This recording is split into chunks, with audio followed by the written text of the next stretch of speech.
Yang kedua, biasanya waktu yang diperlukan untuk mencapai satu misi yang besar itu panjang. Dan karena itu, hanya sedikit orang yang bisa bersabar menempuh waktu yang panjang itu. Kita lihat misalnya, sejak Nabi Yusuf alaihissalam bermimpi dan tafsirnya diuraikan oleh ayah beliau, yaitu Nabi Yakub, bahwa suatu waktu dia akan menjadi pemimpin.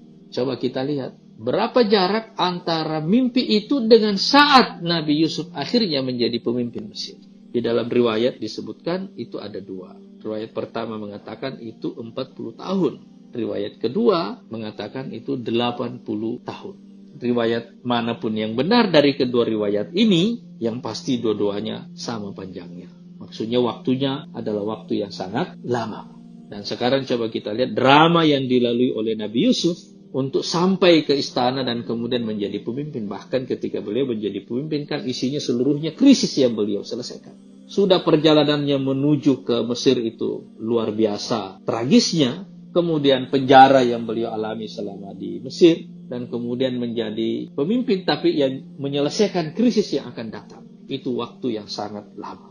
Dan karena waktunya lama biasanya hanya sedikit yang benar-benar sampai ke akhir. Yang ketiga, dalam benturan yang besar, biasanya yang akan tegar hanya sedikit orang. Dan karena itu, pemimpin akan mengalami syok yang besar bahwa tiba-tiba banyak dari pasukannya yang berguguran bukan karena mati, tetapi karena meninggalkan medan tempur. Misalnya dalam cerita tentang pasukan Tolut yang akhirnya mundur sebelum berhadapan dengan Jalut. Dari 80.000 pasukannya, 76.000 mundur dan hanya 4.000 yang bertahan. Bahkan di dalam riwayat lain, hanya 313 seperti jumlah pasukan Badar. Falamma kutiba alaihimul qitalu tawallau illa qalilan minhum. Dan tatkala perang akhirnya diwajibkan kepada mereka, mereka semuanya berpaling kecuali hanya sedikit orang. Dan seorang pemimpin hanya dengan kesabaranlah dia bisa mengelola jiwanya sendiri, suasana hatinya sendiri ketika menyaksikan dalam benturan itu pasukannya kocar-kacir meninggalkan medan tempur. Dan jika kita kembali kepada poin yang kedua tadi, karena berhubungan dengan waktu yang lama, sehingga itulah pertama kali kita mendapatkan satu istilah fasabrun jamil. Maka bersabarlah dengan kesabaran yang indah, sebab waktunya lama. Begitu juga ketika benturan terjadi dan tiba-tiba seorang pemimpin menyaksikan dirinya sendiri dikelilingi oleh pasukan yang kecil menghadapi pasukan yang besar karena sebagian besar pasukannya sendiri telah kocar-kacir meninggalkannya. Itu sebabnya kesabaran menjadi kata kunci bagi pemimpin di situ. Poin yang keempat adalah jika terjadi perselisihan dan perpecahan dalam pasukan atau dalam tim atau dalam organisasi seorang pemimpin, maka resolusi konfliknya biasanya di luar dari persoalan prosedur, ada hal yang jauh lebih fundamental, yaitu kesabaran seorang pemimpin dalam menyelesaikan secara tekun perbedaan-perbedaan itu.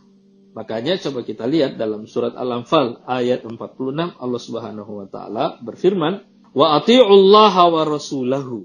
Dan taatlah kepada Allah dan Rasulnya. Wala tanaza'u, dan janganlah kalian berpecah belah, bertengkar. Fatafshalu, maka kalian akan gagal. Wa tazhabari hukum, dan kekuatan kalian akan pergi, akan hilang. Wasbiru, dan bersabarlah. Innallaha ma'as sabirin. Sesungguhnya Allah bersama orang-orang yang sabar. Maksudnya adalah kesabaran seorang pemimpin jauh lebih penting daripada semua prosedur resolusi konflik yang disediakan oleh sistem di dalam satu organisasi. Karena kesabaran seorang pemimpin itu yang akan memastikan bahwa semua orang merasa nyaman walaupun di tengah konflik, bahwa prosedur itu akan benar-benar diikuti secara baik. Poin yang kelima adalah, di luar dari 4 poin yang sudah kita sebutkan itu, kita juga akan menemukan fakta bahwa sebagian besar manusia pada dasarnya tidak akan memahami risalah yang dibawa oleh seorang pemimpin secara benar. Apalagi memahami misi besarnya. Apalagi ikut berjuang. Apalagi sabar dalam perjuangan sampai akhir. Oleh karena itu, tantangan terbesar seorang pemimpin pada dasarnya adalah kesepian.